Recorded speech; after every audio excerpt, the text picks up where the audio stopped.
Hi, my name is Brandon Sims, and welcome to a segment that I like to call the Black History Month Podcast.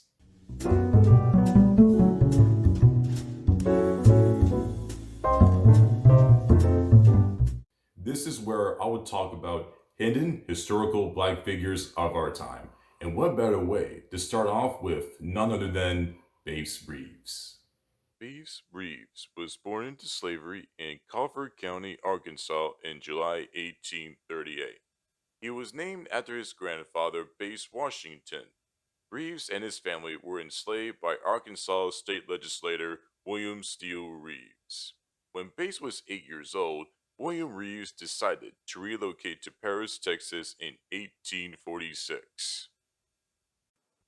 While serving George Reeves, Bates escaped to Indian Territory known today as Oklahoma, a region ruled by five Native American tribes: Cherokee, Seminole, Creek, Choctaw, and Chickasaw.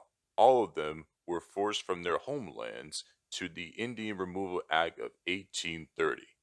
While the community is governed through a system of tribal courts, the court's jurisdiction only extended to the members of five major tribes. That meant anyone who wasn't a part of those tribes could only be pursued on a federal level within its boundaries. It was against the setting of the lawless Old West that Bates would earn his formidable reputation. Upon his arrival in the Indian Territory, Bates learned the landscape and the customs of Seminole and Creek tribes, and even learning their languages. After the 13th Amendment has passed in 1865, abolishing slavery, Bates, now a free man, returned to Arkansas and married Nellie Jenny, went on to have 11 kids, and farmed near Van Buren, Arkansas. After a decade of freedom, Bates returned to the Indian Territory when U.S. Marshal James Fagan recruited him to help bring down the criminals that destroyed the land.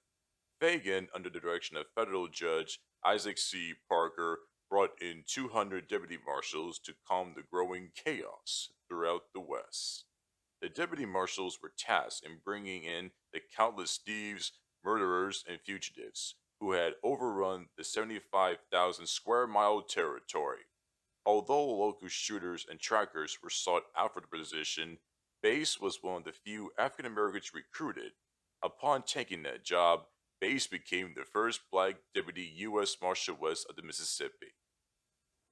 As a deputy marshal, Bass has said to arrested over 3,000 people and killed 14 outlaws, all without getting a single gun wound. He was fiercely dedicated to his position. While he considered impossible, Bass had demonstrated a strong moral compass that would put Superman and Captain America to shame. He even arrested his own son Benny for murdering his wife and was sentenced life in prison. He also took a creative approach to his investigations, sometimes going undercover or creating new backstories in order to get the jump on his targets. One of such, when he was disguised as a beggar on the run from the authority. When he arrived at the home of his targets, which consists of two brothers, their mother invited Bass in and suggested that he stay for the night. Bass accepted that offer and put the brothers in handcuffs before sunrise while they were asleep. Then he walked them the entire way back to camp. After many years as a deputy marshal, Bass was eventually removed from his position in 1907 when Oklahoma became a state. As an African American, Bass was unable to continue his position due to the new state laws. In January 12, 1910, Bass Reeves passed away after being diagnosed with Bright's disease, but his legacy of his work in the Old West still lives on. Bass Reeves has accomplished many things in his journey, from slave to one of the most dedicated defenders of the government that failed to protect his freedom.